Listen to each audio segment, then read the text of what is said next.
সম্মানিত কৃষক পূজা এগ্রো ফার্মের পক্ষ থেকে সবাইকে শুভেচ্ছা এবং অভিনন্দন জানাচ্ছি।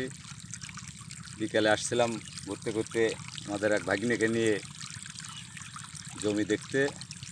আমাদের হাতেমা ধানের শীষ বের হয়ে গেছে।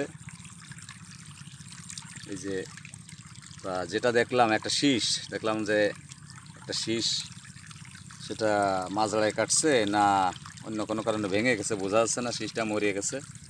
তা মরে যাওয়ার পরে শীষটা হাতে নিলাম। আমার একটা ধারণা ছিল যে 800 850 বা এরকম ধান হবে। আর পাশাপাশি যে ধানটা আপনারা দেখছেন 58, এই যে এর একটা ওটা কি 29 ধান।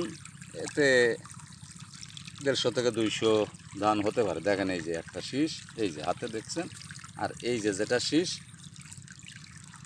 তা আমরা এখন আপনাদের একটু পরে গুনিয়ে দেখাবো যে কোন ধানটায় শীষটায় কতগুলো ধান আছে।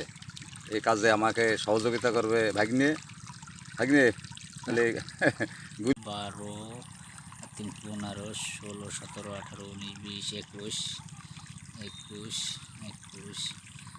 22, 23, 24, 25, 26, 27, 28, 29, 30, 31, 32, 33, 34, 35, 36, 37, 38, 39, 40, 41, 42, 43, 44, 45, 46, 47, 48, 49, 50, 95 পিস।